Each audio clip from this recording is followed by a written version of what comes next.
Hello and welcome to Stories and Lessons. My name is Amy Ebert and I'm your host for today's podcast. Welcome back to this series, All Things Storytelling. What happens when you stop trying to fit in and start owning who you truly are?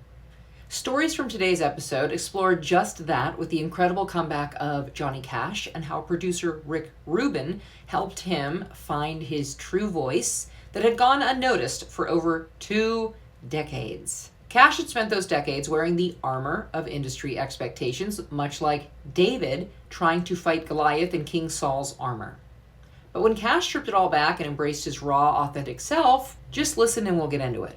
Johnny Cash's career took an unexpected turn in the early 90s when he teamed up with Rick Rubin, the legendary producer best known for his work in hip-hop and rock. By this time, Cash had been in the music industry for over 35 years, but he was struggling to stay relevant. The hits that once defined him had dried up, and his label, Columbia Records, dropped him in 1986. For nearly 25 years, Cash had not produced a single chart-topping album or major hit. 25 years, friends. By 1993, Johnny Cash was playing smaller venues, and while still a legend, seemed out of place in the new musical landscape.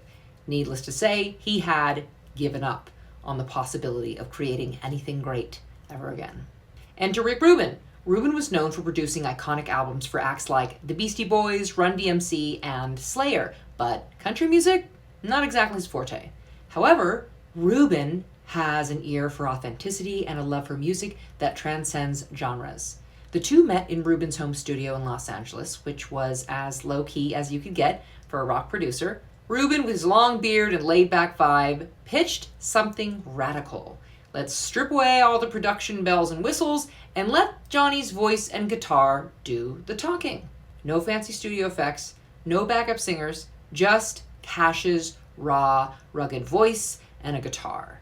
Cash, who was well into his 60s by then, 60s, it's never too late, initially found this approach odd but intriguing. Rubin understood what made Johnny Cash special: his authenticity, his grit, and his ability to tell a story. Rubin didn't want to reinvent Cash. He wanted to reveal the essence of who Johnny Cash was to a new generation. They began recording what would become American Recordings, Cash's comeback album. The sessions were simple. Rubin often had Cash alone with his guitar, recording in Rubin's living room, or even Cash's cabin in Tennessee. Side note, you know why they recorded in these places and not in the studio after they found this wonderful music? Anybody know what happened when they recorded this in the studio after this beautiful new raw creation that they had found in Rubin's home? It didn't work. Same song, didn't work. It didn't sound the same. They couldn't recreate it. Not in that way, anyway. The album was released in 1994 to critical acclaim. American Recordings was unlike anything anyone expected from Johnny Cash at that point in his career. The stripped-down, intimate sound resonated deeply, particularly with younger audiences who may have never paid attention to the country star before. And it worked! Cash was back, baby! American Recordings earned him a Grammy Award for Best Contemporary Folk Album and led to a revitalization of his career. Rick Rubin didn't just help Johnny Cash make a hit, he reignited a fire in Johnny Cash's career that had long been dimmed. And he did it by doing what Rubin does best, cutting through the noise and honing in on the heart of the music. The collaboration stands as a testament to the power of seeing potential in someone, even when the world seems to have moved on. Success comes when you lean into your true self, instead of conforming to what others think you should be. One more story to drive this lesson home. Now, we all know the story of David and Goliath, right? The little guy taking on the big guy, the odds stacked against him, but there's an interesting part that sometimes goes overlooked. Before David went out to fight Goliath, King Saul tried to help him by offering his own armor. Now, Saul's armor was impressive, no doubt. It was meant for a warrior, a king. It was heavy, it was intimidating, but it wasn't David. He put it on and he was like, this isn't me. It doesn't fit. I can't move in this.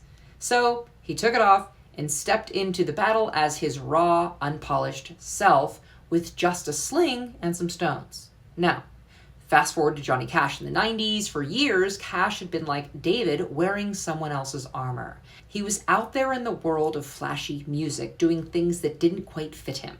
The hits weren't coming in, and the industry was starting to view him as irrelevant. He was being overshadowed by a new generation of artists, his metaphorical Goliath. Cue Rick Rubin. He comes in, and what does he say?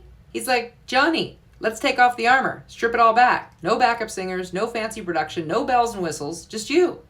Your guitar and your instrument, your voice.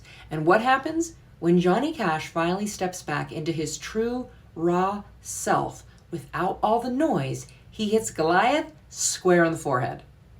The guy makes one of the most critically acclaimed albums of his career, decades after people had written him off. It's the same lesson as David and Goliath. You don't need to put on someone else's idea of what success looks like. You don't need to wear armor that doesn't fit you. Whether you're an artist, a business owner, or just trying to figure out your next move, sometimes the best thing you can do is strip it all back and let your authentic self come through. Johnny Cash wasn't going to beat his inner Goliath with the industry's armor. David wasn't going to beat Goliath with King Saul's armor. But when they both stepped into who they truly were, they won. Why am I telling you this? This ties into our universal theme of authenticity and staying true to your core strengths, which is critical for your personal brand to shine through. Whether you're stepping in front of the camera or stepping into your life's battles, it's about not trying to be what others expect, but embracing who you truly are. That's where the real power comes in play. Having said that, thank you for listening to today's podcast. If you got value from what we've provided, why not spread the love by sharing this episode with someone? Subscribe to or follow the show so you never miss an episode, and give us a positive 5-star review or a thumbs up, depending on which platform you're currently on. For more stories and lessons, check out some of my other episodes in the series. Thank you for showing up, and be well.